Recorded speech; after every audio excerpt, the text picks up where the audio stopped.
The fact is, every day of the week, in at least 60 countries, people are persecuted because of their belief in Jesus Christ. The question is, where are these people? How severe is their suffering? Who is persecuting them? Is their situation improving or declining? To answer these questions and others, Open Doors International has been gathering data for more than 50 years. The result today is the World Watch List. This has become the best known, most widely accepted, authoritative source of information about the persecuted church. The World Watch List is compiled through extensive research at a field level. The list represents measurements that include places believers are being smashed through violent means, as well as places the church is being squeezed out of existence. Through a complex scoring grid, the World Watch List takes into consideration which kind of Christians are being persecuted. It accounts for where this is occurring, as well as its level of intensity in any given country. These factors are then incorporated by viewing persecution within 5 spheres of daily life. Private life refers to a person's freedom of thought and conscience in their own space. In many of the countries on the list, persecutors interfere in the private life of the individual. In China, there is freedom to be a Christian at home, but those who outwardly demonstrate their faith can face punishment at the hands of the government. In North Korea, the state seeks to deprive the Christian of the right to follow Jesus in any way, public or private. The act of believing in Jesus is outlawed.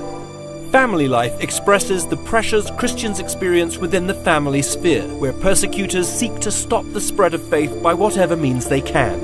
Most often, it is seen where families will disown, threaten, physically abuse, or even kill a family member who becomes a Christian. In Islamic states, this attack is often condoned by local or national law. Community life refers to the pressure on Christians to freely live their faith in the community sphere.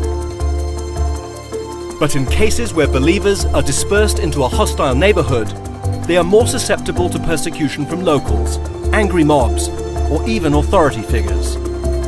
Christians are at high risk, even within their own neighborhoods, in places like Pakistan or Colombia.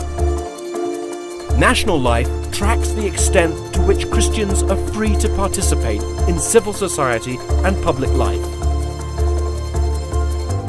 In Iran, the primary persecution Christians experience often comes from the state and far less from the family or community. Church life measures the limits placed on Christians to gather together, even secretly, to express their faith as a group. Additionally, the World Watch List takes into account hotspots of physical violence against Christians, profiling the communities where the most violence occurs. Christians in Orissa, India, face far more violence than those living in New Delhi.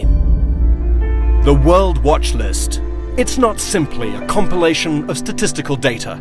It is a global expression of the realities of persecution faced by individuals who have decided to follow Jesus. It enables the world to watch. It enables believers to pray. When one Christian suffers, we are all impacted by it.